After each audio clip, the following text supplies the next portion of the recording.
ఐదు రాష్ట్రాల అసెంబ్లీ ఎన్నికల కౌంటింగ్ ప్రారంభమైంది. ముందుగా పోస్టల్ బ్యాలెట్ కౌంటింగ్ నిర్వహించారు. తమిళనాడు విషయానికి వస్తే గనక పోస్టల్ బ్యాలెట్ లో డిఎంకే ఆధిక్యం కనబరుస్తూ ఉంది. ఇక మనము అసోంలో బీజేపీ ఆధిక్యం కనబరుస్తూ ఉంది. మనం బ్రేకింగ్ న్యూస్ చూస్తున్నాము. ఒక్కొక్కటిగా వస్తున్నాయి. పోస్టల్ బ్యాలెట్ కు సంబంధించినంత వరకు కూడా బెంగాల్ పోస్టల్ బ్యాలెట్ లో బీజేపీ ఆధిక్యం కనబరుస్తోంది. ఇక కేరళం విషయానికి వస్తే గనక యూడీఎఫ్ ఆధిక్యం కనబరుస్తూ ఉంది. అసోం పోస్టల్ బ్యాలెట్ లో బీజేపీ ఆధిక్యం కనబరుస్తుంది. కొద్దిసేపటి నుంచే పోస్టల్ బ్యాలెట్ కౌంటింగ్ సంబంధించినటువంటి లీడ్స్ చూస్తున్నాం మనము. మొదట పోస్టల్ బ్యాలెట్ లో, ఆ తర్వాత ఈవీఎం ఓట్ల లెక్కింపు జరుగుతుంది. తమిళనాడులో పోస్టల్ బ్యాలెట్ లో డిఎంకే ఆధిక్యం కనబరుస్తూ ఉంది. ఇక కేరళం విషయానికి వచ్చేసరికి యూడీఎఫ్ ఆధిక్యం కనబరుస్తోంది. విజయ్ టీవీకే విజయ్ పెరంబూర్లో ఆయన అక్కడ పెరంబూర్ అండ్ త్రిచిలో కంటెస్ట్ చేస్తున్నారు. అక్కడ పోస్టల్ బ్యాలెట్ లో ఆయన ఆధిక్యం కనబరుస్తూ ఉన్నారు. అసోం పోస్టల్ బ్యాలెట్ లో బీజేపీ ఆధిక్యం కనబరుస్తుంది. ఉత్కంఠ రేపుతున్న 5 రాష్ట్రాల ఎన్నికలకు సంబంధించి ముఖ్యంగా బెంగాల్ అండ్ తమిళనాడులో పోస్టల్ బ్యాలెట్ లో ఇప్పుడే లీడ్స్ వస్తున్నాయి. డిఎంకే ఆధిక్యం కనబరుస్తూ ఉంది. అలాగే అసోం విషయానికి వచ్చేసరికి బీజేపీ ఆధిక్యం కనబరుస్తోంది. కేరళ విషయానికి వచ్చేసరికి యూడీఎఫ్ ఆధిక్యం కనబరుస్తోంది. పెరంబూర్లో విజయ్ పోస్టల్ బ్యాలెట్ లో ముందంజలో ఉన్నారు.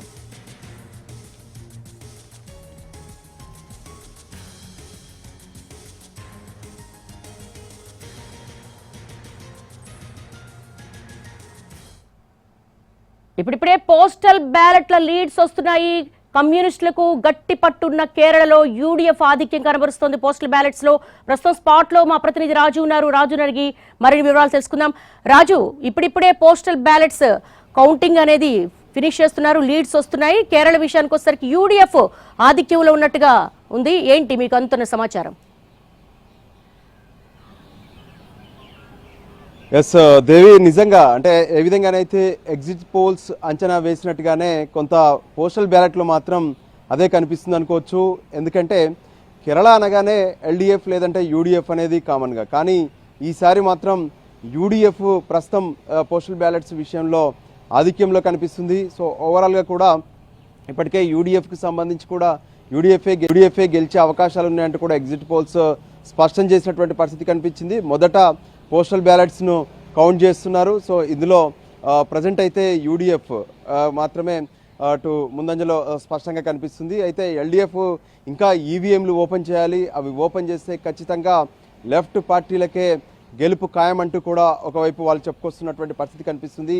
కానీ యూడీఎఫ్ ఇప్పటికే పెద్ద ఎత్తున కేరళ వ్యాప్తంగా పలు నియోజకవర్గాల్లో సంబరాలకు కూడా సిద్ధమవుతున్నటువంటి పరిస్థితి కనిపిస్తుంది.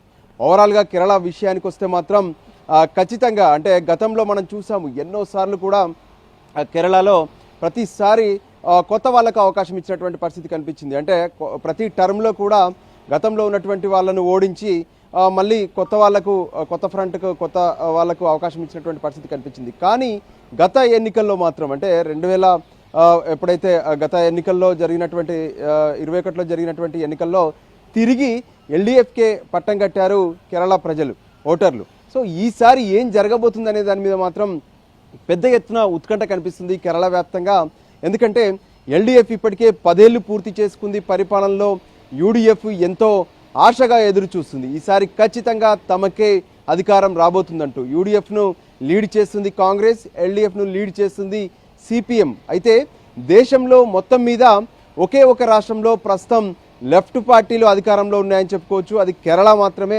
సో ఈసారి కేరళ చేజారితే కమ్యూనిస్టులకు ఇక దేశవ్యాప్తంగా కూడా వాళ్ళు ఏ రాష్ట్రంలోనూ కూడా అధికారంలో ఉన్నారని చెప్పుకోవడానికి వీలుండదు. ఇక ప్రత్యేకంగా కాంగ్రెస్ విషయానికి వస్తే కాంగ్రెస్ మాత్రం కొన్ని లెక్కలు పక్కగా కడుతుంది. ఎందుకంటే ఇప్పటి వరకు ఉన్నటువంటి రాష్ట్రాలు, దేశంలో 3 రాష్ట్రాల్లో మాత్రమే కాంగ్రెస్ అధికారంలో ఉంది. తెలంగాణ, కర్ణాటక, దాంతోపాటు హిమాచల్ ప్రదేశ్. ఇక వాళ్ళ ఖాతాలో హస్తగతమయ్యేటటువంటి రాష్ట్రం కేరళగా ఉండబోతుందంటూ కూడా ఇప్పటికే అంచనాలు వేస్తున్నారు. నిజం చెప్పాలంటే కేరళకు కాంగ్రెస్ తరఫున ఎవరిని ముఖ్యమంత్రి చేయాలనే దాని మీద కూడా కసరత్తు హైకమాండ్ ప్రారంభించిందనేది స్పష్టంగా తెలుస్తుంది. సో ఓవరాల్గా చూస్తుంటే కేరళలో ప్రస్తుతం మొత్తం 43 కౌంటింగ్ సెంటర్లలో అటు లెక్కింపు అనేది కొనసాగుతూనే ఉంది.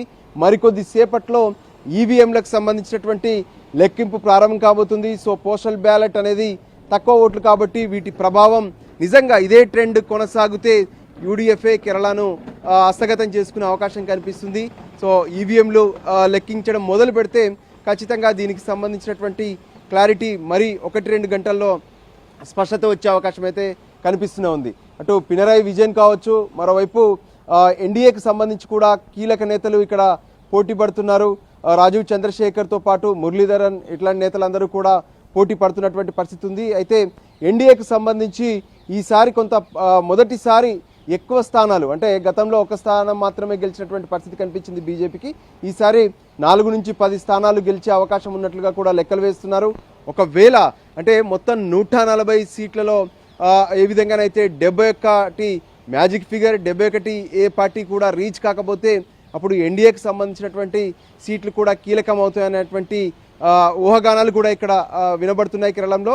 సో ఈ నేపథ్యంలో కేరళ ప్రజలు ఈసారి ఎవరిని గెలిపించబోతున్నారనేది మాత్రం ఇంకాస్త టెన్షన్ పెంచుతూనే ఉంది. అంటే ఏ విధంగానైతే పోస్టల్ బ్యాలెట్లో స్పష్టంగా అటు యూడిఎఫ్కు మెజార్టీ కనిపిస్తున్నప్పటికీ కూడా అసలు కథ అంతా కూడా ఇక ఈవీఎంలో ఉంటుంది.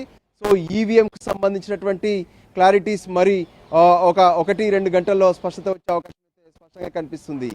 ఆల్ రైట్ రాజు, మళ్ళీ మిమ్మల్ని కాంటాక్ట్ చేస్తాం. ఇది కేరళంలో